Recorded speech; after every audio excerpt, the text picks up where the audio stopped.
consultations au point de mettre en place un gouvernement de l'Union nationale. Ça va aussi apporter quelque chose en termes de ce qui se passe à l'Est? Je pense qu'aujourd'hui, tout ce que fait le président de la République, il est en train de réunir, c'est comme un puzzle, il est en train de réunir les pièces. Les pièces, hein, ok. Alors, le gouvernement de l'Union nationale, si vous voulez de la mais réunir les pièces de puzzle dont vous avez fait allusion, vous êtes sans ignorer qu'il y a certains, d'ailleurs la plupart des opposants n'ont pas accepté la main tendue du chef de l'État. Et quand viendra-t-il? Dites-moi aujourd'hui, l'opposition, elle a deux dimensions. L'opposition est infra et extra-parlementaire. Nous avons l'opposition intra-parlementaire. Non, j'arrive, monsieur. Soyons corrects et rationnels vis-à-vis de nous-mêmes. Hein. Pourquoi quand vous vouliez... on parle d'opposition, il y a des têtes qui sont connues. Non, pourquoi que vous ne pouvez en aucun cas remettre en cause sur ce plateau. Je vous cite Kabila, je vous cite Katumbi, je vous cite Fayoulou, je vous cite... Fayoulou, à peine en 2017, il a été connu. À peine en 2017. Pourquoi? Parce que on a mis une cuillère en or en bouche. L'invalidation des Bemba, l'invalidation des Katumbi, et ils vont à Genève, on lui fait la passe. Fayoulou, c'est pas une attaque. Mais quand vous parlez de la cohésion nationale, vous faites allusion à quoi? Non.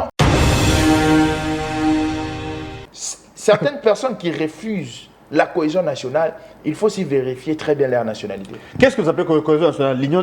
Non, quand le président, vous savez, quand l'État, je parle de l'État comme personnalité morale, vous appelle pour le servir, on ne doute pas, on vient pour servir l'État. Mais l'État appelle, c'est l'État, c'est pas Tshisekedi qui appelle. Tshisekedi, lui, il incarne seulement. On appelle les opposants à adhérer au sein du gouvernement. Il appelle. Pour adhérer au gouvernement. Mais il appelle. Quand il ouvre la brèche. C'est ça la cohésion nationale? Non, je ne résume pas la cohésion nationale par ça. C'est un élément qui va faire asseoir la cohésion nationale. Parce que, par exemple, Moutamba, qui était candidat président, qui avait des idées contraires avec Tshisekedi, mais lorsqu'il arrive au gouvernement, Moutamba s'assoit, Moutamba commence à collaborer avec Souminois, Moutamba commence à collaborer avec ses délits de paix. C'est la cohésion nationale. C'est une portion. La cohésion nationale, c'est cet équilibre. Merci beaucoup, je cet équilibre vital qui fasse qu'on puisse mieux vivre le jour avec toutes nos différences, tous nos comportements. Donc ici, il revient à ceux-là. S'ils voient qu'aujourd'hui, le Congo a la prééminence au regard de leurs intérêts, ils peuvent venir. Par exemple, la bonne démarche, je pense que M. Mouzitou a compris cela. Il a compris qu'il est congolais, il est ngwashi. Il a compris qu'aujourd'hui, le Congo a besoin de moi, le Congo a besoin de mon intelligence. Je dois mettre mon intelligence. C'est comme ça qu'on doit réfléchir. D'accord. Je lui ai posé une question. Je lui ai posé une question. Le gouvernement d'union nationale, en réalité, serait salutaire. Mais il y aurait eu quelques préalables. Pas dans le format où Joe Mayele et leurs conciliateurs le font. Parce qu'en réalité... Ils auraient dû procéder comment d'après vous? On devrait se mettre autour d'une table. Sous, bien évidemment, la médiation des évêques. Qu'on se dise de vérité. Parce qu'en réalité, aujourd'hui... On a tellement de mots qui rongent la République que ce gouvernement ne saura pas, en tout cas, répondre. Du moins, ce gouvernement d'union nationale serait plus efficace que le gouvernement Samalouko Ndede, où on a vu Jean-Pierre Bemba ministre. On a vu le célèbre Vital Kamerhe, que je traite le plus intelligent de la République, ministre. On a vu Mbouissa Niamoussi ministre. Dites-moi, ce gouvernement avait quoi comme impact? Et alors, pour vous dire que le problème, ce n'est pas d'abord le gouvernement d'union nationale, le problème, ce sont de mots. C'est le système que le régime de Joe Mayele, le régime Tshisekedi est venu renforcer. Parce que nous étions à l'extérieur, nous étions dans des marches pour dire non à Kabila. C'était pour mettre fin à ces systèmes de corruption, ces systèmes de détournement, ces systèmes de confiscation de richesses de l'État, ces systèmes qui imposaient le chômage, bien fort malheureusement, à la majorité de la population congolaise. Et alors, qu'est-ce que ce régime a fait pour pouvoir rompre avec ce système, si ce n'est que renforcer cela? Et alors, nous sommes là pour dire que, bien, il faut le gouvernement d'union nationale, mais il faut de préalables. Et je vous pose la question aujourd'hui. Vous, et aux téléspectateurs. Vous avez déjà vu Cholet célébrer une messe? Parce qu'il est écrit dans la parole de Dieu, Matthieu 28, allez et faites de toutes les nations mes disciples, en les enseignant ce que moi je vous ai enseigné. Cholet est disciple des apôtres. Donc la première mission de Cholet, c'est d'abord de faire les nations les disciples. La première mission de Cholet, c'est d'abord dans une église. Les âmes, je vous pose la question. Vous avez déjà vu Cholet célébrer une messe? Cholet, c'est un politicien. C'est un politicien. D'ailleurs, je vais demander au ministre de l'Intérieur de pouvoir donner un agrément au parti politique de Cholet. Joe Maele, il vient ici et il dit que voilà, en réalité, Félix Antoine Tshisekedi n'a hérité que de passifs. Joe Maele a le coup, non. Joe Maele a le coup. Je lui ai posé une question. Je lui ai posé une question. Mais s'il vous plaît, soit on ne sait pas les concepts qu'on utilise. Donc, quand on hérite 145 territoires dans son entièreté, c'est ça les passifs? Quand on hérite, s'il vous plaît, nous en avons combien? Quand on hérite plus de 2 milliards, quand on hérite plus de 2 milliards de réserves, c'est ça des passifs? Quand on hérite des institutions aussi stables comme vous l'aviez hérité, c'est ça des passifs? Arrêtez d'endosser votre incompétence, votre incapacité de bonne gouvernance au dos de Joseph Kabila, qui aujourd'hui n'est pas membre de l'Union sacrée, qui, ça fait plus de 6 ans, n'a jamais eu un ministre avec vous, n'a jamais coalisé avec vous, Joseph Kabila. Bon début de semaine à vous, aimables téléspectateurs. Nous sommes joyeux, heureux de vous retrouver encore pour ce nouveau Nice Press. Des invités sur ces plateaux. Le régime est représenté par Joe Maele, qui est le secrétaire général d'un parti politique au sein de l'Union sacrée. De l'autre côté, c'est un activiste, bien sûr, un acteur de mouvement citoyen, voulais-je dire, congolais, que vous connaissez, eh bien, Prudence Lokouli est avec nous ensemble. Providence Lokouli est avec nous et ensemble, pendant 50 minutes, nous allons bien évidemment vous parler République, en rapport avec ce qui se passe à l'est du pays, l'insécurité qui continue à battre son plein. Les combats se poursuivent de part et d'autre entre nos FARDC, le Ouazalendo et le M23. Eh bien, ces derniers continuent à menacer pour conquérir d'autres territoires, du moins. Nos FARDC s'imposent pour pas qu'il y ait chute. Eh bien, nous allons vous en dire plus. Vous savez, l'autre fois, il y a eu un tête entre le président de la République, Félix Tshisekedi, et Paul Kagame. C'était au Qatar, à Doha précisément. Est-ce qu'on peut dire qu'il y a des retombées? Parce qu'on va dire en clair ici qu'ils se sont dit, ils vont observer les cessez-le-feu, en tenant compte bien sûr des résolutions de 23/77, mais jusqu'ici sans succès. Que peut-on nous dire? Est-ce qu'on peut faire foi pour dire que la paix sera retrouvée? Ou bien, eh bien, cette question qui taraude l'esprit des milliers, nous allons vous éclairer quant à ça. Les consultations, oui, pour mettre en place le gouvernement de l'Union nationale, eh bien, nous attendons, nous avons suivi le son des cloches du côté PPRD, du côté FCC, où ils ont dit qu'ils n'ont jusqu'ici reçu aucune invitation. Est-ce qu'ils seront considérés, est-ce qu'ils seront invités pour prendre part au gouvernement de l'Union nationale? Nous allons vous en dire plus. Je m'en vais et saluer mes invités en commençant par Joe Maele, à qui j'ai dit bonjour et bon début de semaine à vous. Bonjour M. Guélor, bonjour à tous les Congolais qui nous suivent de partout. Bonjour à mon estimé frère Providence Lokouli, avec qui nous allons partager le plateau.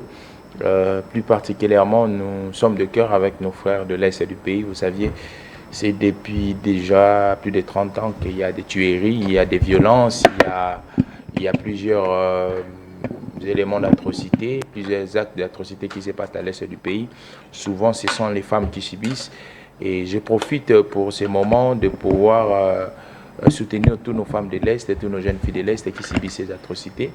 Je pense que nous sommes dans une chaîne où le message sera directement passé. Nous motivons aussi et puis nous civilisons, ou nous moralisons plutôt les Congolais, de pouvoir nous unir, de pouvoir rester un afin de chasser l'ennemi. Saluer aussi tous les membres de mon parti politique Congo Mon Héritage.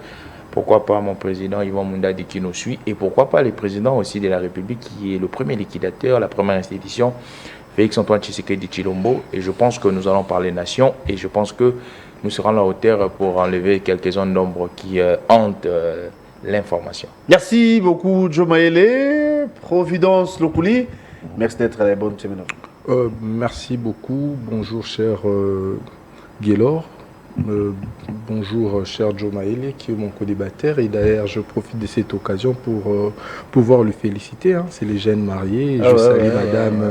Madame, c'est madame Déborah. Patricia. Nous saluons madame et bon vent vous. Donc, merci beaucoup. Voilà, mais aussi, sans oublier ce millier de téléspectateurs qui nous suivent de partout. Mais c'est quand même inédit dans cette émission. J'aimerais dénoncer la confiscation de richesses de l'État par le famille des politiciens. Et alors, partant de cette idée, j'aimerais quand même saluer tous les dignitaires de la République, en commençant par le chef de l'État, parce que vous savez, le chef de l'État est le garant de bon fonctionnement des institutions.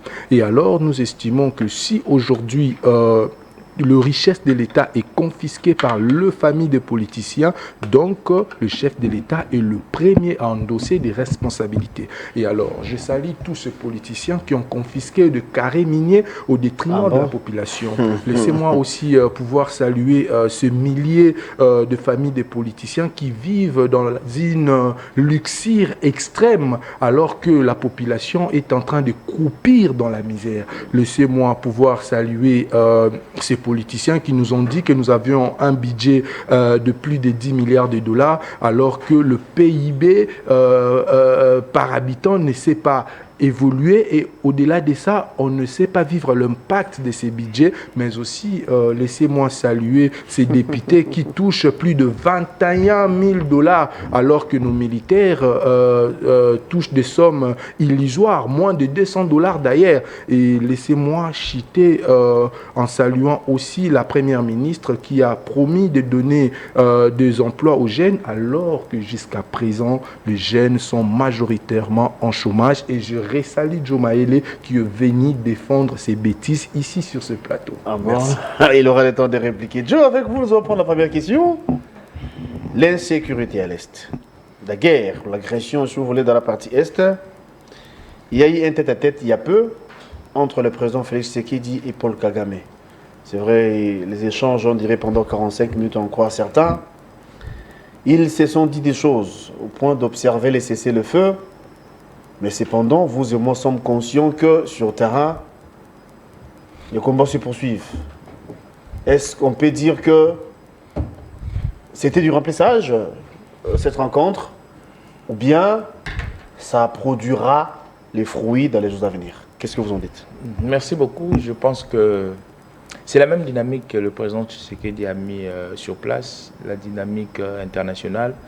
Parce que vous saviez, lorsque certaines villes stratégiques sont tombées, entre autres Goma et Bukavu, le président Tshisekedi, excusez-moi, a parlé d'une riposte rigoureuse. Et la riposte rigoureuse du président Tshisekedi a été méthodologique, a été sur le bras diplomatique. Je pense qu'aujourd'hui, c'est la même dynamique qui a été entreprise depuis l'arrivée de M. Tshisekedi au pouvoir. La dynamique de pouvoir... Cette riposte, cette offensive n'était pas militaire, hein? Non, elle était méthodologique. Elle était... Parce que actuellement, nous travaillons sur... Quand je dis nous, le gouvernement congolais travaille sur deux couloirs. Il y a les couloirs... Nous, les Congolais, oui, vous n'avez pas tort. Ouais. Le couloir qui est diplomatique et puis il y a l'autre couloir qui est militaire. Mais dans le couloir militaire, il s'est révélé plusieurs failles. Vous aviez vu, lorsque Goma est tombé, il y a eu la traîtrise, la complicité de certains généraux. Il y a eu aussi la lâcheté de certains militaires.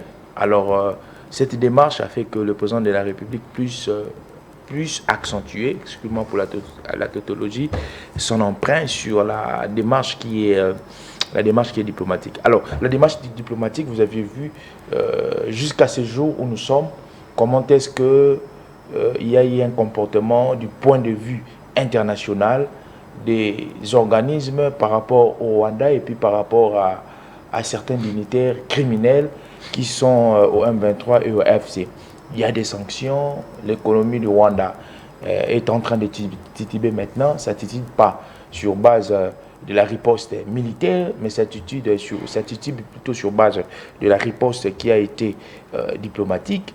Le Rwanda est menacé aujourd'hui par l'Union européenne pour la rupture de ces coopérations. Vous avez vu le Rwanda est menacé aujourd'hui par même certains clubs de football, entre autres Paris Saint-Germain ou Arsenal, pour la rupture de ces coopérations visite au Rwanda. Et aujourd'hui, il y a quelque chose de très important. La Belgique est le siège administratif du monde. De l'Union européenne, soit? Non, même pas de l'Union européenne, administratif du monde. La plupart des grandes institutions internationales ont leur siège en Belgique. La Belgique qui tourne le dos chaque fois la République démocratique du Congo. Il y a un jour, le courant ne passe plus entre la Belgique et le Rwanda. En fait, la Belgique est devenue porteuse des revendications de la République démocratique du Congo. Et directement, cette approche-là a fait à ce qu'il y ait mal à l'aise, qu'il y ait dérangement du côté rwandais. Il y a rupture des alliances, rupture des coopérations entre la Belgique et le Rwanda. Vous avez parlé des sanctions sur le plan international. Oui.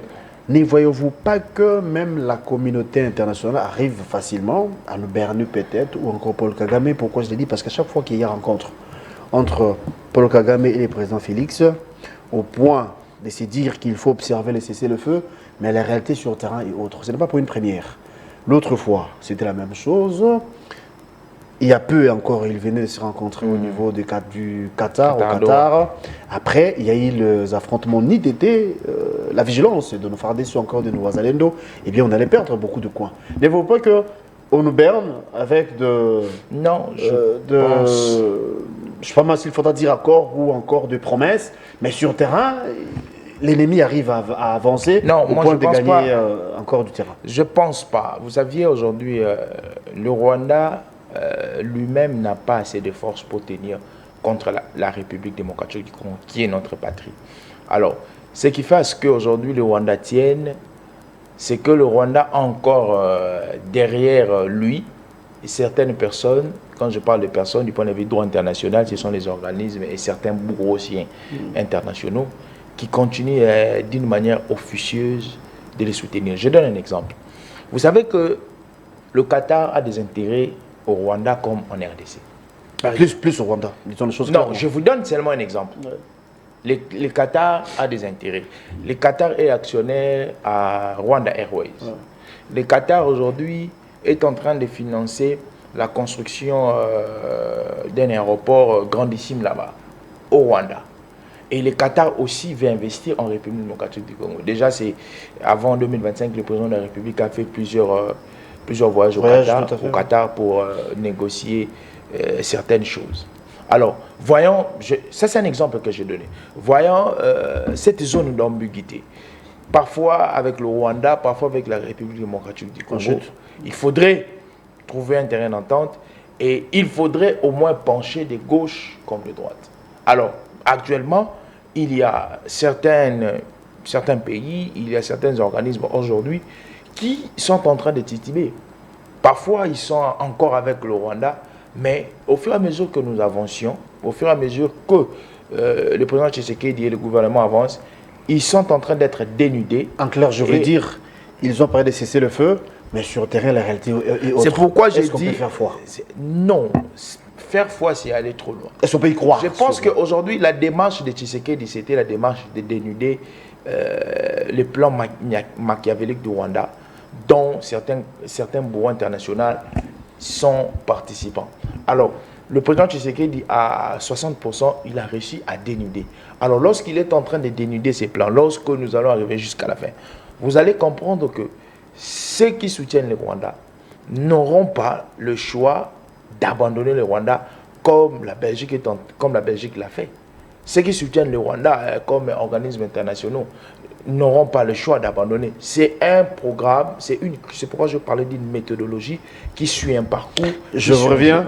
Mais est-ce qu'il ne faut pas revisiter certaines choses ou encore certaines manières de faire? Non, la révisitation... Dans le sens où vous saluez les sanctions, nous saluons les sanctions. Non, mais il faudra rappeler à ceux-là qui nous suivent que l'autre fois, l'AFDL à la rébellion était sanctionné par la communauté internationale. Mais arrivé le 17 janvier 1997, AFDL à Kinshasa, la même communauté internationale avait salué l'AFDL.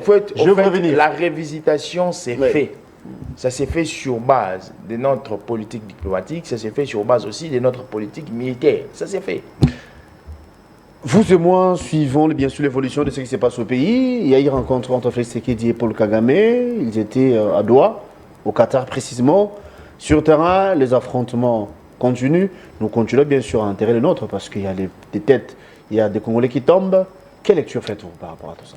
Cher Guélor, vous le savez bien que nous sommes de ces camps, des citoyens congolais qui avons décidé de pouvoir défendre la patrie tout en étant exigeants. Et il y a ceux-là qui ont... Et quelles sont vos exigences? Effectivement, j'en arrive. Il y a ceux-là qui se sont décidés de pouvoir être de flatteurs. C'est-à-dire venir au plateau tout simplement pour flatter. Et non pour, en réalité, dire de vérité claire et nette. Vous savez, j'ai toujours été ravi de partager le plateau avec Joe Maélé. Parce que c'est quelqu'un auquel la crème scientifique ne plie à démontrer. Mais fort malheureusement, ici sur ces plateaux, Joe Maélé ne pas venir démontrer ou vendre cette crème scientifique, mais Joe Maélé est venu dans cette casquette d'un flatteur. Ah bon? Joe Maélé est venu pour manipuler l'opinion et non pour dire la vérité. Je vais vous démontrer que Joe Maélé est un flatteur sur ce plateau. Joe Maélé dit clairement que Goma est tombé par traîtrise de nos généraux. Mais Joe Maélé, c'est que Joe Maélé ne dit pas combien sont payés nos militaires.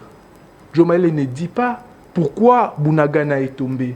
Joe Maélé ne va pas dire sur ces plateaux pourquoi en réalité Massissi est tombé, pourquoi Rutshuru est tombé. Et alors Joe Maélé ne nous dira pas que le fait que le président Félix Antoine Tshisekedi puisse amener la République démocratique du Congo dans l'EAC était un gâchis. Ça, Joe Maélé ne dira pas.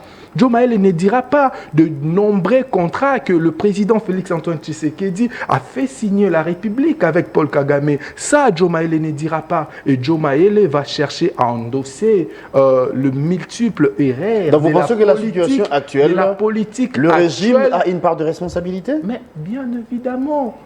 Si aujourd'hui les Congolais ne sont pas tranquilles, ils sont en train de vivre une situation, je dirais, catastrophique, avec une paix inquiétante, je dirais, c'est qui le premier citoyen qui a prêté serment de pouvoir protéger les Congolais? N'est-ce pas que c'est le président Félix Antoine Tshisekedi? Il est le tout premier à pouvoir endosser toutes les responsabilités. Et là, Joe Maélé ne dira pas parce qu'il est venu ici faire son deal. Il est venu ici flatter et non mettre en réalité le point sur le i. Là où ça ne va pas, dire clairement que ça ne va pas. Joe Maélé a dit ici que voilà, le partenaire rwandais ne seront pas en mesure de pouvoir abandonner le Rwanda. Donc en réalité, Joe Maélé veut tout simplement expliquer que la démarche entreprise par le gouvernement souminois est bien conçue, bien évidemment avec le président Félix Antoine Tshisekedi, que c'est une diplomatie vide, une diplomatie qui ne va pas aboutir.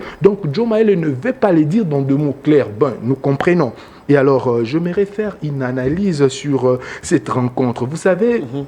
Cher Guélor, il y a tellement de polémiques là-dessus parce que le président Félix Antoine Tshisekedi l'a dit clairement qu'il ne pouvait plus se voir ou se revoir avec Paul Kagame. Au moins elle est dynamique, la politique, donc les choses changent. Hein. S'il vous plaît, au moins que ça soit devant le Père Céleste. Et alors, nombreux se posent des questions. Est-ce que nous étions au ciel ? Et pourtant, nous étions au Qatar. Est-ce que... Quelqu'un m'avait dit que vous n'avez pas vu la tenue de Sa Majesté là, il repentait Dieu. Et non, alors, on se posait peut-être la question, peut-être pour certains, où le régime de Joe Maélé, Qatar serait le ciel, serait le paradis. Donc, en réalité, en relations internationales, la notion de puissance nous renvoie à imposer sa volonté sur d'autres acteurs. Alors que le président Félix Antoine Tshisekedi n'avait plus cette volonté de rencontrer Paul Kagame, alors qu'ils se sont rencontrés, est-ce qu'il s'est soumis à la puissance rwandaise? Parce que c'est ça la notion de la puissance en relations internationales, soumettre sa volonté aux autres. Le président Félix l'a dit tout haut qu'il ne va pas en réalité se revoir avec Paul Kagame. Est-ce que c'est de l'impuissance de notre part? Parce que le président Félix nous renvoie, son comportement diplomatique nous renvoie à se poser tant de questions.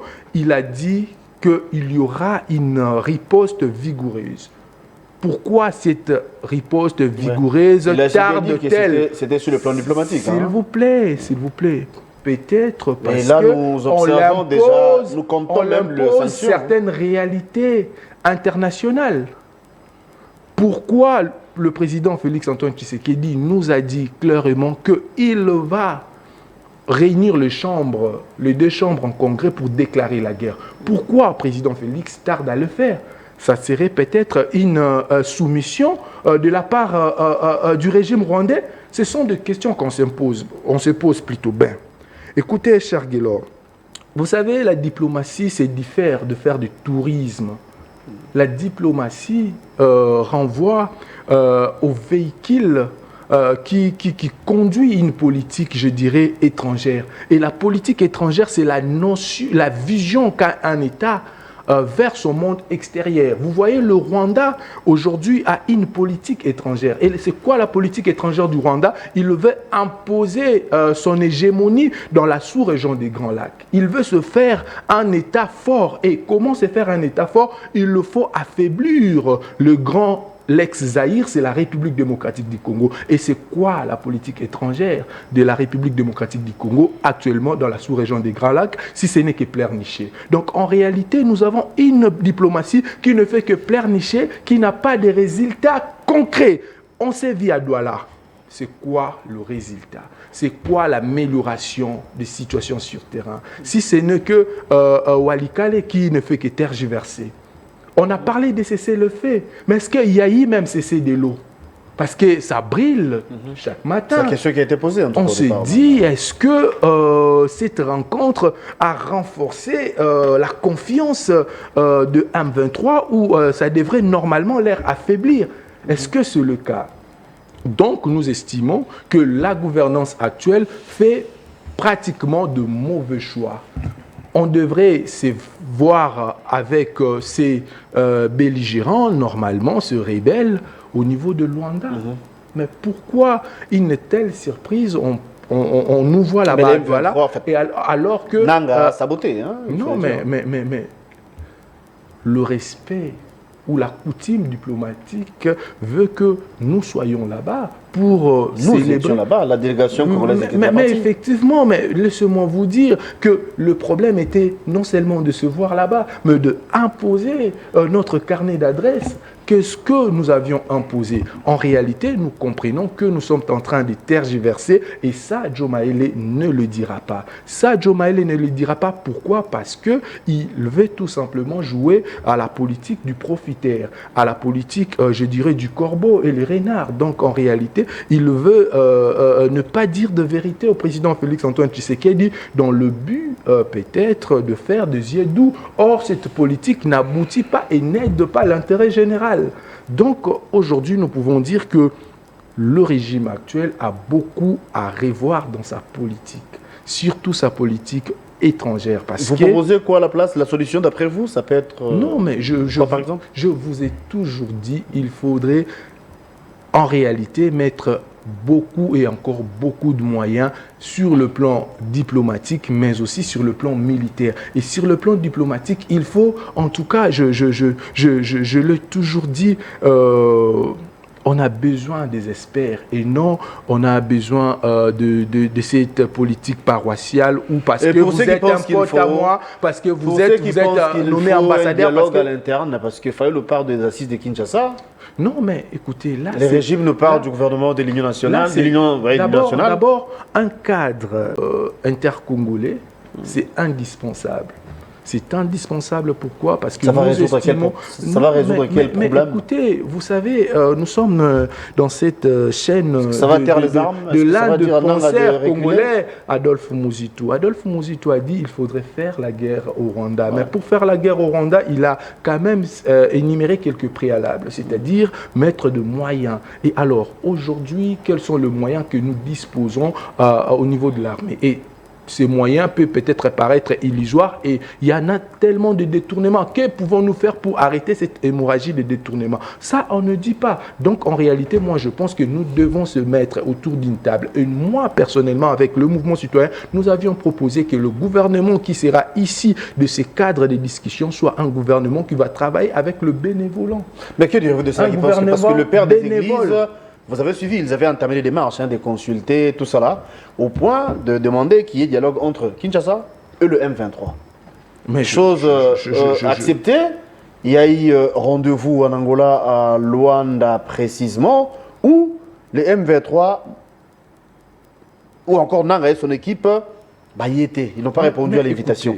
Alors aujourd'hui, vous parlez des assises de Kinshasa, ce qui n'est pas mal non plus entre Congolais, ils peuvent se rencontrer, échanger, mais pensez-vous que ça va donner le résultat que nous attendons? Ça va donner la solution aux problèmes qui sont nôtres par rapport à la sécurité qui s'est viennent. Voilà pourquoi je dis, dans cette rencontre, nous pouvons tout simplement soulever des pistes qui vont renforcer effectivement notre efficacité de gouvernance. Parce que nous estimons que la gouvernance est chaotique, la gouvernance est paranoïaque, la gouvernance est boiteuse. Donc en réalité, il faut un cadre où les Congolais vont se dire de vérité, dire en réellement au régime de Joe Maele que si nous sommes là où nous sommes, c'est parce que vous avez détourné l'argent de Tilengelou, c'est parce que vous avez mal organisé les élections, c'est parce que vous avez effectivement détourné l'argent du projet des 145 territoires. C'est parce que bien avant le projet Tilengelou. S'il vous plaît, c'est parce que vous n'avez pas construit de maisons préfabriquées pour le militaire, c'est parce que vous n'avez pas pris en charge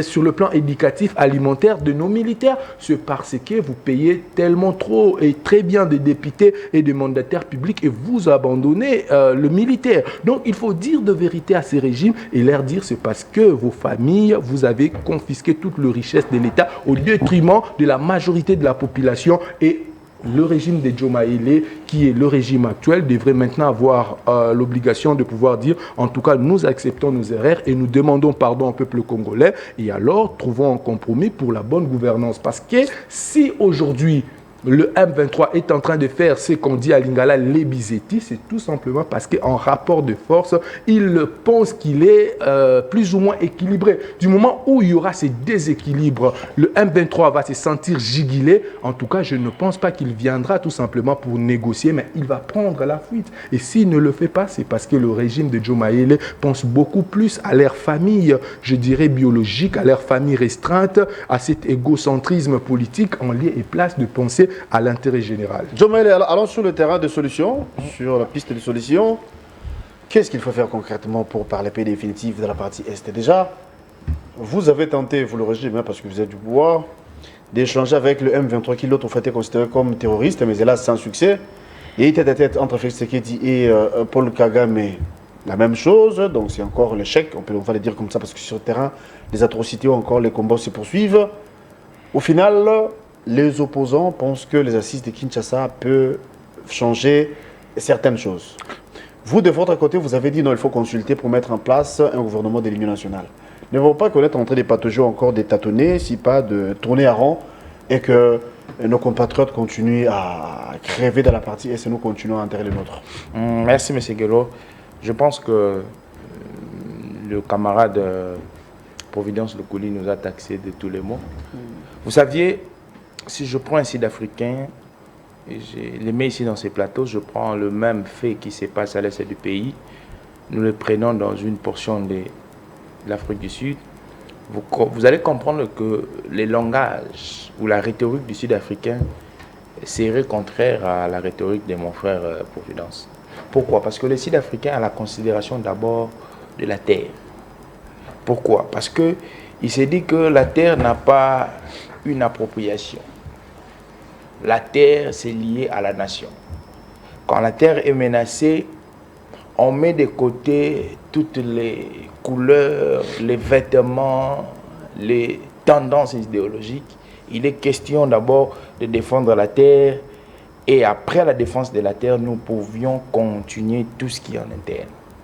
Mais vous allez comprendre que le camarade Providence... Il a dit aussi que la responsabilité, la grande d'ailleurs, vous revienne, oui, dans le sens où vous avez commis beaucoup de fautes, beaucoup d'erreurs. Mais lorsqu'il parle, la question qu'il faut nous poser, M. Kellor, à l'heure où nous sommes, nous sommes face à une crise. Il revient de culpabiliser ou de tutoyer ou de tirer sur certaines personnes qui ont commis des erreurs dans la gestion, ou il nous revient d'abord de défendre la patrie en nous unissant et puis de continuer avec la logique voulue par mon frère. Actuellement, c'est pourquoi c'est parmi les éléments qui font à ce que le Congo aujourd'hui soit affaibli. On sait que le Congolais a du mal à se mettre ensemble, à se concilier. Et c'est dans cette fissure-là qu'on pénètre pour instrumentaliser. Vous avez vu aujourd'hui, il y a certains de vos confrères qui sont congolais, des pères et des mères, mais qui sont instrumentalisés par l'armée numérique rwandaise. Parce qu'ils pensent que les mâles, c'est Tshisekedi. On va arriver. Cette insécurité a eu des gènes depuis 1994. De 1994 à nos jours, ça fait 35 ans. Si vous faites de 2019... Non, 30 ans. De 94. 31. 31 ans, excusez-moi. 31 ans, excusez-moi. Je l'écris ici. Si vous faites de 2019 à nos jours, ça fait 6 ans. Donc, bientôt 7 ans. S'il vous plaît. Presque. Vous avez parlé, mais moi je m'étais tué. Il est dans son temps, je vous en prie. J'étais tué. Ouais. Ça, ce sont des éléments, des faits que je donne. Tshisekedi, vous allez comprendre que c'est quelqu'un qui a hérité du passif de la République. Mais quelqu'un qui ne se plaint pas. Nous avons eu le processus de Nairobi. Le processus de Nairobi, en 2022, a répertorié 200 groupes rebelles locaux opérant sur le sol congolais. Si il doute, il peut aller consulter les rapports sur le processus de Nairobi. Le processus de Nairobi a répertorié 14 groupes rebelles étrangers opérant sur le sol congolais. 200 plus 14, ça fait 214. C'est en 2022. Tshisekedi arrive au pouvoir en 2019. De 2019 à 2022, ça fait combien d'années? 3 ans. Vous allez comprendre la gravité de ce que vit l'Est du pays. L'objectif de M. Tshisekedi, c'est quoi? L'objectif primaire de Tshisekedi. Il parle très bien. Il parle de la restauration de la paix à l'Est du pays. Il faut comprendre Tshisekedi. La restauration de la paix à l'Est du pays ne fait pas allusion à l'éradication du M23. Parce que si on éradique le M23, on déduit les M23 au sein des 214 groupes locaux et étrangers, ça va faire 213 groupes qui sèment le désordre à l'est du pays, qui tuent et qui pillent. Ces 213 groupes qui sont nés sous l'égide de qui? Des Mosè Laurent Désiré Kabila et des Kabila. Preuve, nous sommes le 2 janvier 2014. Ce sont des éléments historiques. Hein? À 10 km de Beni, Mamadou Ndala est tué par les ADF Nalu. Or, en 2013, au mois d'août, Mamadou Ndala va défaire le M23. Si la paix était équivalente au M23 et les ADF Nalu viennent faire quoi? Parce que c'est les ADF Nalu qui ont complété pour la mort de Mamadou Ndala. À 10 km. S'il vous plaît. Soyons clairs. S'il vous plaît. Que voulez-vous dire concrètement par là? S'il vous plaît, monsieur. Non, au fait, le problème, c'est quoi? Non, parce que c'est pédagogique, ce que vous faites là, c'est bien. D'après vous, le problème, ce n'est pas seulement le M23 et les autres groupes armés? Non, le problème, ce n'est pas le M23. Les M23 aujourd'hui, c'est une politique qui s'est manifestée depuis 1994 pour la déstabilisation de la RDC. Si vous lisez l'histoire, les M23, c'est le AFDEL, RCD, CNDP, M23. Mais le grand problème ici, c'est la restauration de l'Est du pays. Parce qu'à l'Est aussi, nous avons une portion de la province de l'Ituri. Alors, lorsque mon frère ici nous a parlé, il dit que Tshisekedi est parti de gauche, Tshisekedi est parti de droite, c'est parce que Tshisekedi nous a fait... S'il vous plaît, s'il vous plaît. Vous notez au besoin, vous aurez la parole, oui. Tshisekedi a signé des contrats, Tshisekedi ce qui est vrai. nous a amené à l'EAC. Ce qui est vrai. Ça, ce sont des notions très primaires, les notions des organismes internationaux. Je vais arriver. Mais lorsqu'il parle des contrats... Arrivons sur ce terrain. Il est dans son temps, hein, je vous en prie, cher Lokuli. Mais pourquoi lorsqu'on vous donne des faits qui sont clairs comme l'eau qui est dans ces bidons, vous êtes en train de gesticuler comme un ver de terre? Laissez-moi terminer et puis me contredire. Vous dites que Tshisekedi a signé des contrats. Vrai, selon lui. Quels sont ces contrats? Jamais publiés. Vous notez, vous aurez réagi, vous aurez répliqué. Vous voyez là où il y a des mensonges. Or, lorsque nous on parle des accords ou des contrats signés, antérieurement, on vous parle par exemple de l'accord du 23 mars 2009, il y en a, ça se trouve. Nous avons, si vous vous référez à Google, vous tapez tout ce que vous vouliez, l'accord de l'Émirat, nous allons trouver. L'accord du gouvernement congolais avec le M23 au mois de décembre 2013, vous allez trouver. Mais lorsqu'on tape l'accord de Tshisekedi avec le Rwanda, ça ne se trouve pas. Mais lorsqu'on essaie aussi de fouiner, ça ne se trouve pas. Donc je comprends. Parce que vous avez escamoté. Ah, vous voyez. Je comprends que la grande problématique ici, c'est la tête de Tshisekedi qui fait mal. Pourquoi Tshisekedi nous amène à l'EAC? Pourquoi on adhère une organe? C'était pour une bonne cause, d'après vous? Une très bonne cause. Laquelle? Pourquoi? J'arrive. Pourquoi on adhère dans une organisation internationale? Il y a plusieurs motivations. Les motivations peuvent être linguistiques. Les motivations peuvent être... Pour les cas échéants, c'était quoi la motivation? J'arrive, non? J'arrive. En fait, je suis en train de détailler pour donner à mon frère les éléments. Déjà, il faut savoir que sociologiquement, le Congo a 4 zones linguistiques où le Congo regorge aujourd'hui 4 grandes couches tribales. Nous avons les Soudanais, les Pygmées, les Nilotiques. En quoi c'était prioritaire, vous aussi? Mais je vous dis, pourquoi on adhère dans un organisme? Il y a des motivations sociologiques, il y a des motivations... Sociologiquement, au Congo, il y a des Nilotiques, non? La grande couche nilotique, même pas si vous allez au Kivu, à l'Itour, il y a des allures. Ils sont de la grande couche nilotique. Vous prenez encore géographiquement. Géographiquement, nous partageons les frontières. Faire clou, hein. Géographiquement, nous ne partageons pas les frontières avec les pays. Parce que lorsqu'on adhère, les motivations peuvent être économiques, géopolitiques, géographiques. Quand vous regardez les motivations géographiques, nous partageons les mêmes frontières. Vous regardez les motivations socio-anthropologiques, vous regardez encore quelles motivations? Nous continuons et on continue à être membre de la SADC. Mais nous étions déjà... l'EAC, les États de l'Afrique de l'Est. Moi, à mon humble avis, je trouve que ce n'était pas une erreur parce que les motivations sont là. Les éléments palpants sont là. Les éléments qui font qu'on puisse adhérer dans une institution internationale ou dans une organisation internationale sont là. Dites-moi, quelle est la faute de Tshisekedi? Quelle est la solution aujourd'hui par rapport à la situation? Mais la solution, c'est quoi?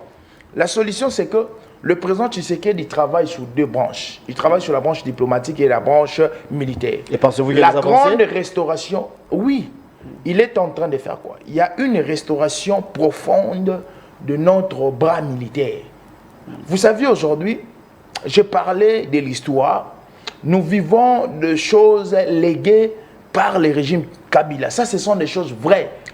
Ce sont des choses vraies. Vous savez, lorsque l'appareil militaire a été infiltré jusqu'aux dents, lorsque l'appareil sécuritaire a été infiltré jusqu'aux dents, l'infiltration, c'est comme la désintoxication. Est-ce que vous avez palpé les impacts de cette rencontre entre Tshisekedi et Kagame Mais je vous ai dit ici, Kagame n'est pas la personne qu'on voit.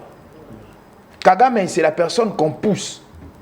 Et Tshisekedi, dans sa politique diplomatique, est en train de dénider les personnes aussi qui poussent Kagame. La question n'est pas celle-là. Non, je suis en train de vous dire que la posture de Kagame va changer au fur et à mesure. On est en train de les déshabiller. Parce que maintenant, il est très mal à l'aise. Vous savez, pendant 18 ans, Kagame était sourd-muet. Pendant 18 ans.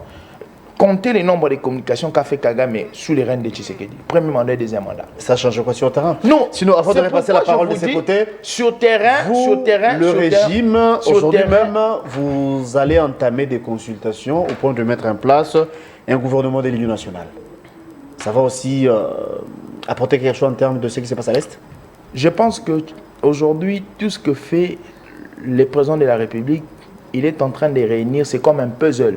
Il est en train de réunir les pièces. Les pièces, hein, ok. Alors, le gouvernement de l'Union nationale, si vous voulez de la mais réunir les pièces de puzzle dont vous avez fait allusion, vous êtes sans ignorer qu'il y a certains, d'ailleurs la plupart des opposants n'ont pas accepté la main tendue du chef de l'État. Et quand viendra-t-il? Dites-moi aujourd'hui, l'opposition, elle a deux dimensions.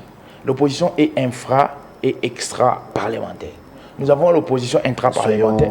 Non, j'arrive, monsieur. Soyons corrects et rationnels vis-à-vis de nous-mêmes. Hein. Pourquoi quand vous vouliez... on parle d'opposition, il y a des têtes qui sont connues. Non, pourquoi vous ne pouvez en aucun cas remettre en cause sur ce plateau. Je vous cite Kabila, je vous cite Katumbi, je vous cite Fayoulou, je vous cite... Fayoulou, à peine en 2017, il a été connu.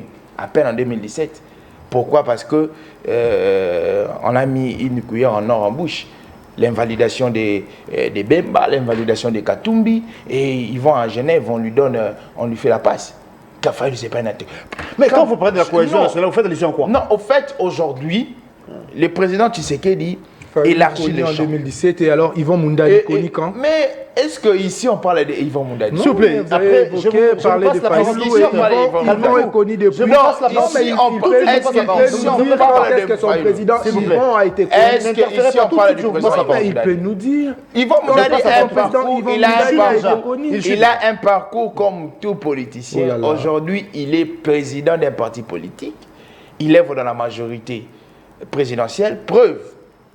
Lorsque nous avions constitué les vendredis, on a constitué la liste des partis politiques qui sont en ordre avec les documents. J'y étais à l'Union Sacrée.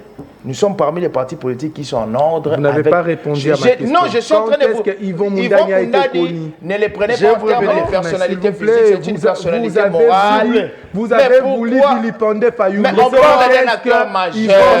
On parle d'un acteur majeur. Votre acteur est mineur. Je parle d'un acteur majeur. Yvon Mundadi, c'est un acteur mineur. Par rapport à l'opposition. Yvon Mundadi, c'est un acteur mineur. Yvon Mundadi est à la majorité. Suivez-moi, Majorité. Joe Mayele vous traite d'un acteur mineur. On ne fait pas l'opposition. On ne fait pas l'opposition. Non, on ne fait pas l'opposition.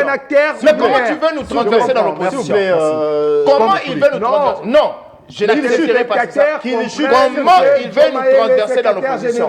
S'il vous plaît. Joe Mayele Mundadi est un acteur mineur. Mundadi n'est pas dans l'opposition. Attendez, nous ne sommes pas dans l'opposition. Il est dans son temps, il chute. Nous ne sommes pas dans l'opposition. Quand vous interférez, même les il ne faudrait pas dévier la question. La question a été posée sur base des acteurs majeurs de l'opposition. Et vous me posez la question si Yvon Mundadi était un acteur majeur. Nous ne sommes pas. Nous sommes un acteur. Il est un acteur majeur au sein de la majorité présidentielle. Nous ne sommes pas de l'opposition. C'est 2 secondes. Je vais passer la parole de ce côté. On chute. Oui. Mais c'est ce que je suis en train de dire. Ouais. Nous sommes, même quantitativement aujourd'hui, nous sommes à combien de Congolais? On est à plus de 100 millions de Congolais. On a combien de partis politiques de l'opposition? Le président Tshisekedi ouvre une brèche. Vous savez aujourd'hui, certaines personnes qui refusent la cohésion nationale, il faut aussi vérifier très bien leur nationalité. Qu'est-ce que vous appelez cohésion nationale? L'Union nationale, quand le président, vous savez, quand l'État, je parle de l'État comme personnalité morale, vous appelle pour le servir, on ne doute pas. On vient pour servir l'État. Mais l'État appelle, c'est l'État, c'est pas Tshisekedi qui appelle. Tshisekedi, lui, il incarne seulement. On appelle, oui, il appelle à adhérer au sein du gouvernement. Il appelle pour adhérer au gouvernement. Mais il appelle quand il ouvre la brèche. C'est ça la cohésion nationale? Non, je ne résume pas la cohésion nationale par ça. C'est un élément qui va faire asseoir la cohésion nationale. Parce que, par exemple, Moutamba, qui était candidat président, qui avait des idées contraires avec Tshisekedi, mais lorsqu'il arrive au gouvernement, Moutamba s'assoit, Moutamba commence à collaborer avec Souminois, Moutamba commence à collaborer avec ses délits de paix. C'est la cohésion nationale. C'est une portion. La cohésion nationale, c'est cet équilibre. Merci beaucoup, je cet équilibre vital qui fasse qu'on puisse mieux vivre le jour avec toutes nos différences, tous nos comportements. Donc ici, il revient à ceux-là. s'ils voient qu'aujourd'hui le Congo a la prééminence au regard de leurs intérêts, ils peuvent venir. Par exemple, la bonne démarche, je pense que M. Mouzitou a compris cela. Il a compris qu'il est congolais, il est ngwashi. Il a compris qu'aujourd'hui, le Congo a besoin de moi, le Congo a besoin de mon intelligence. Je dois mettre mon intelligence. C'est comme ça qu'on doit réfléchir. On doit réfléchir partout. Laissez-moi passer la parole de ce côté. Providence. Il m'a dérangé, je vais remettre ça. Non, je sais que vous n'allez pas faire ça. Vous avez suivi ce que venait de dire Joe Mayele. La cohésion nationale. Déjà, les consultations, c'est pour aujourd'hui. Pour mettre en place ce gouvernement de cohésion nationale, mais il y a certains politiques qui diraient que son opposants n'ont pas accepté la main tendue du chef de l'État. Qu'est-ce que vous en dites? Cher Guélor, je m'aimerais vraiment vous répondre tout de suite là, mais permettez-moi de pouvoir faire quelques recadrages. Vous avez la parole, oui. Parce que, vous savez, je demanderai au régime actuel de vraiment faire quelque chose pour Joe Mayele. Vous savez, Joe Mayele, non, mais vous savez, Joe Mayele, c'est tellement mentir, hein, méthodiquement. Et c'est un génie en mensonge. Et alors, je pourrais dire que Joe Mayele... Comment on peut dire ça? S'il vous plaît. Non, ça ne passera Joe pas. Mayele serait peut-être... Vous avez le temps de réagir. Le monsieur où on a parlé, le monsieur où, au temps du Kabila, on a jugé de Tchakou national. Je dirais, Joe Mayele serait peut-être le Tchakou national de notre génération. Il sait mentir méthodiquement. Mais malheureusement, il a en face de lui Providence Lokouli qui va en tout cas ne pas accepter. Parce qu'il a déballé des choses ici. J'ai donné même des dates. Je vais démontrer que Joe Mayele est venu ici sur ce plateau mentir pour manipuler l'opinion. Et alors, Joe Mayele parle de motivation pour adhérer dans une OI, Organisation internationale. Il a parlé de motivation linguistique. Voilà. Partage de frontières. Mais s'il vous plaît, Joe Mayele, vous avez en face de vous un internationaliste de formation. C'est quoi une OI? Une organisation internationale n'est rien d'autre qu'un regroupement d'États qui a un objectif bien défini et qui agit en fonction d'un champ d'action très bien déterminé, au profit de pouvoir défendre les intérêts bien définis. Et alors, Joe Mayele nous dit ici, parce qu'on parle la même langue que c'est de l'EAC, on pouvait aller rapidement adhérer à l'EAC, même si les intérêts, c'est RT. Donc, Joe Mayele encourage de commettre de bavures diplomatiques, tout simplement parce qu'on a des motivations qui n'est rien d'autre que de forme, alors que dans le fond, on avait vraiment des intérêts qui se discutaient avec ceux de cette région. Donc, comprenez que Joe Mayele est venu ici pour mentir. Joe Mayele veut chercher à faire une politique comparative, mais qui est biaisée. Il dit ici, voilà... si un Sud-Africain était sur ce plateau, ne parlerait pas... Il n'allait pas se comporter comme vous. Hein. Comme moi. Au point de tenir ce genre de propos. J'aimerais maintenant ici dire à ceux-là qui nous suivent qu'en Afrique du Sud, citez-moi le régime qui a détourné l'argent des 100 jours d'irrigence. Le régime sud-africain qui a détourné l'argent d'un projet aussi majoritaire comme celui, salitaire comme celui des 100 jours d'irrigence. Citez-moi le régime sud-africain qui a détourné l'argent de Tilengelou. Citez-moi le régime sud-africain qui ne fait qu'acquiser ce prédécessaire. Voilà, si nous sommes affaiblis, ce parce que, et s'il vous plaît, je m'aimerais aussi dire les Rwandais ont attaqué je m'aimerais aussi dire les Rwandais qu'aucun un président rwandais a attaqué le président Ramaphosa. C'est un opposant, c'est un opposant qui a réagi. D'accord, vous notez. En réalité, des détournements comme le fait Joe Mayele. Il n'est pas question de détournement. Il est question de la terre qui outrepasse le détournement. Aucun jeune sérieux sud-africain viendrait sur un plateau aussi renommé comme celui-ci pour venir défendre des détournements, de corruption, de la mauvaise gouvernance. Ça ne se fait pas en Afrique du Sud. Donc en réalité, Joe Mayele, s'il était sud-africain, il serait lapidé. Parce que face à cette misère que vit aujourd'hui la population congolaise, avoir un communicateur qui vient faire des Tchakou national, en tout cas, il serait lapidé. Gouvernement de l'Union nationale. J'en arrive. Ouais. Joe Mayele, il vient ici et il dit que voilà, en réalité, Félix-Antoine Tshisekedi n'a hérité que de passifs. Mais s'il vous plaît, soit on ne sait pas les concepts qu'on utilise. Donc, quand on hérite 145 territoires dans son entièreté, c'est ça les passifs? Quand on hérite, s'il vous plaît, nous en avons combien? Quand on hérite plus de 2 milliards, quand on hérite plus de 2 milliards de réserves, c'est ça des passifs? Quand on hérite des institutions aussi stables comme vous l'aviez hérité, c'est ça des passifs? Arrêtez d'endosser votre incompétence, votre incapacité de bonne gouvernance au dos de Joseph Kabila, qui aujourd'hui n'est pas membre de l'Union sacrée, qui, ça fait plus de 6 ans, n'a jamais eu un ministre avec vous, n'a jamais coalisé avec vous, Joseph Kabila. Et alors, laissez-moi maintenant, cher... gouvernement de l'Union nationale. Ça peut bien résoudre la chose, la situation. Le gouvernement d'Union nationale, en réalité, serait salutaire. Mais il y aurait eu quelques préalables. Pas dans le format où Joe Mayele et leurs conciliateurs le font. Parce qu'en réalité... Ils auraient dû procéder comment d'après vous? On devrait se mettre autour d'une table, sous, bien évidemment, la médiation des évêques, qu'on se dise de vérité. Quel évêque? Parce qu'en réalité, aujourd'hui, on a tellement de mots qui rongent la République que ce gouvernement ne saura pas, en tout cas, répondre. Du moins, ce gouvernement d'union nationale serait plus efficace que le gouvernement Sama Lukonde, où on a vu Jean-Pierre Bemba ministre. On a vu le célèbre Vital Kamerhe, que je traite le plus intelligent de la République, ministre. On a vu Mbouissa Niamoussi ministre. Dites-moi, ce gouvernement avait quoi comme impact?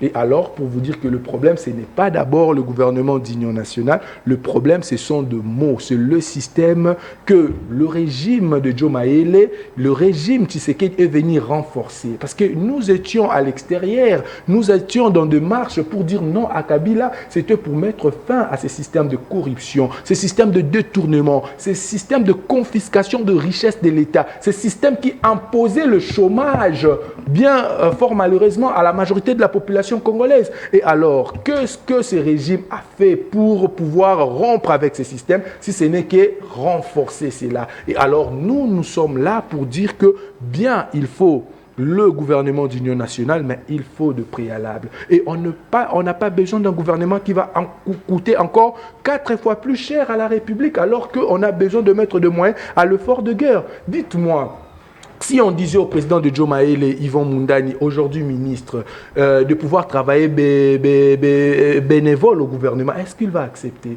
Et pourtant, nous, on veut des genres de propositions soient mises en exergue. On a besoin de gens qui vont venir, non pas pour piller la République, mais venir pour travailler au profit de la République. Donc, je pense que le format de cette consultation est déjà une gâchis. Or, on a toujours dit que la procédure influe sur le fond.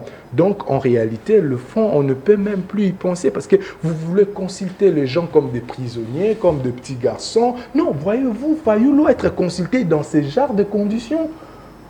Peut-être mon Jitou, je ne sais pas. C'est faire montre de patriotisme en croit ce que dit. Être consulté par ces formats. Soit on veut une chose, soit on veut son contraire. Pensez-vous que Franck Diongo serait consulté dans ces genres de formats? Les personnes comme des Diongo, ce sont des prêtres. Nous voulons un format plus ou moins réfléchi. Pas les moindres, un système... Il est le moindre. Chaque partenaire, chaque participant serait à l'aise. Mais dites-moi, parce que nous les activistes, où est-ce qu'on nous a consultés? Nous qui veulent dire tout haut que voilà, c'est le régime de Joe Mayele qui a en réalité détruit ce pays.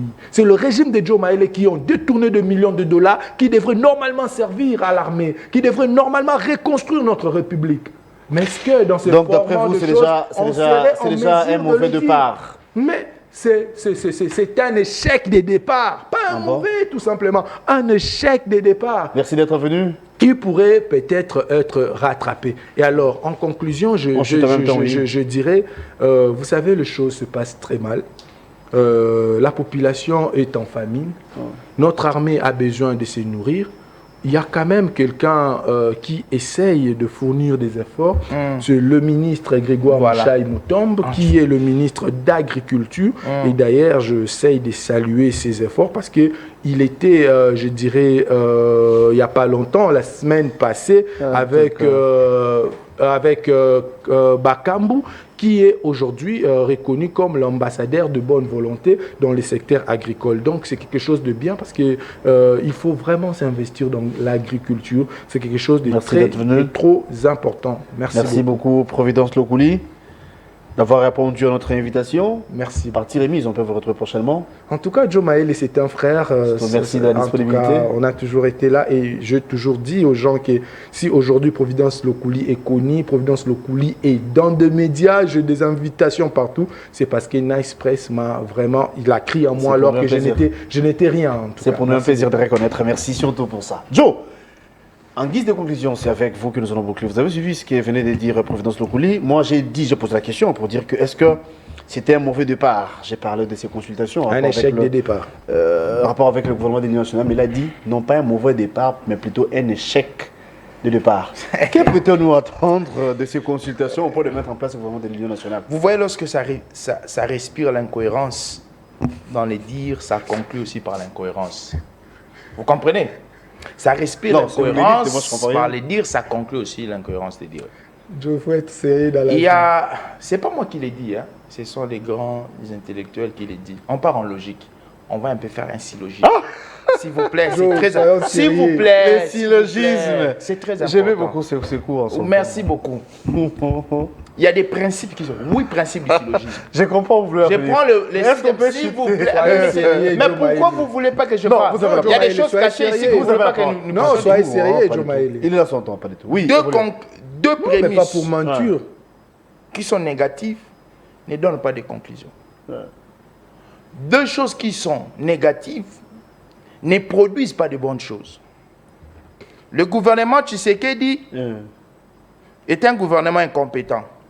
Or, le ministre de l'Agriculture c'est l'attribution. fait partie. S'il vous plaît, s'il vous plaît. Non, il y a un principe. S'il vous plaît. S'il vous plaît. Laissez-les parler. Mais la compétence c'est l'attribution. Il y a la protection. Non, mais s'il vous plaît. Je dois la prendre à Joe Maele. Il est assistant comme moi d'université. Qu'il évolue d'abord. Joe Maele est assistant d'université. Je vous en prie qu'il évolue d'abord. Évolue ensuite. Je prends une autre démarche. Je prends une autre. Vous comprenez déjà. Ça respire l'incohérence et ça conclut l'incohérence. Je prends encore une autre démarche. La démarche de la majorité et de la minorité. 49 et 51. Entre 51 et 49, qu'est-ce qu'on va valoriser? 51.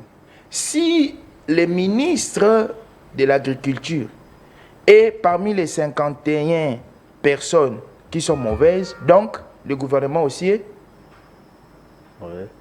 Le gouvernement aussi est mauvais. Mais comment vous fustigez le gouvernement incompétent, un gouvernement de corrupteurs, un gouvernement de magouilleurs, des détourneurs, des incompétents?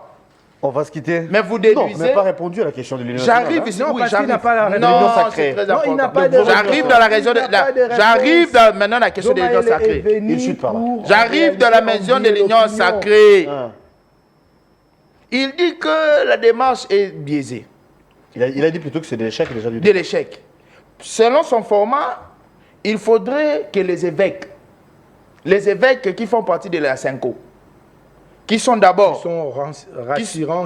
des personnes corrompues. Vous savez aujourd'hui... Vous avez suivi l'interview qu'avait accordé Cholet? Oui, vous savez aujourd'hui, les RC, l'église du Christ au Congo. Qui nous ont apporté Nanga. L'église du Christ au Congo. Ce sont eux qui nous ont apporté Nanga. Mais laissez-moi parler, pourquoi vous ne voulez pas que je parle? Non, c'est juste un point. Ils ont dit dans une réunion, je cite, l'archevêque Kankenza, après parachevé par l'archevêque président Ejiba. Ce sont eux qui ont parrainé Nanga. Tout ce qu'est en train de faire les évêques sont pour la personne qui viendra, un coup d'État. Je vous pose la question aujourd'hui.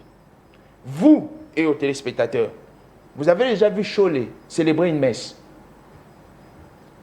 Parce qu'il est écrit dans la parole de Dieu, Matthieu 28, allez et faites de toutes les nations mes disciples, en les enseignant ce que moi je vous ai enseigné. Cholet est disciple des apôtres. Donc la première mission de Cholet, c'est d'abord de faire les nations les disciples. La première mission de Cholet, c'est d'abord dans une église. Les âmes, je vous pose la question. Vous avez déjà vu Cholet célébrer une messe? Cholet, c'est un politicien. C'est un politicien. D'ailleurs, je vais demander au ministre de l'Intérieur de pouvoir donner un agrément au parti politique de Cholet. On a dit qu'il célèbre aussi. Hein? Je sais pas. Moi, je vous ai dit, vous avez déjà vu. Moi, non, pas. La prochaine émission où je viendrai, cherchez-moi une messe de Cholet. C'est un monseigneur, donc il faut... On va se quitter. Comment il dit un monseigneur qui... On va... C'est d'abord un prélat. Non, il doit célébrer les messes. Effectivement, il faut... Mais est-ce que vous avez suivi? Je vous dis, vous avez suivi l'interview? S'il vous plaît, on suit déjà. Nous sommes arrivés à la fin. Est-ce que vous avez suivi l'interview qu'avait accordé Cholet, j'ai suivi. Un journaliste depuis l'Europe? J'ai suivi. Joe Maël n'a rien dit. N'a rien répondu dans le fond. Aujourd'hui, avec les consultations. Par rapport aux consultations, Cholet dit qu'il ne saura rien dire. Tous les contacts, c'était voulu par le chef de l'État. C'est le président de la République qui leur avait demandé d'aller rencontrer tel président, telle personne. Donc Kagame, président Sassou, président de l'Angola, c'était sur demande du chef de l'État. C'est ce que je Vous savez, aujourd'hui, lorsque les hommes de Dieu commencent à mentir, c'est quelque chose de très grave. Ah, pour vous, d'après vous, c'était mais les chefs de l'État, qui dit déjà au préalable par le canal de son porte-parole, sa porte-parole, Tina Salama, qui n'a pas donné d'abord mandat aux évêques.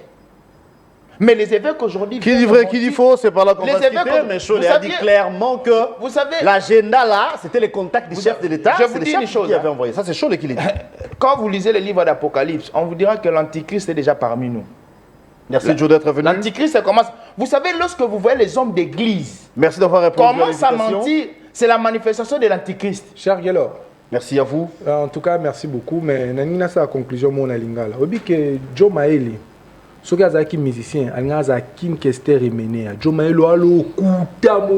Non. Joe Maël a le coup. Je lui ai posé une question. Je lui ai posé une question. Bon, on se quitte. On se retrouve demain à la même heure avec le même plaisir pour un nouveau numéro. Merci à Joe Maël. Le jour qu'il me montre, nous allons rentrer. Je mets $50. Qu'il lui me montre la messe célébrée par Cholet. Il va faire des recherches. Alors, qu'il me montre la messe. Au revoir et à la prochaine.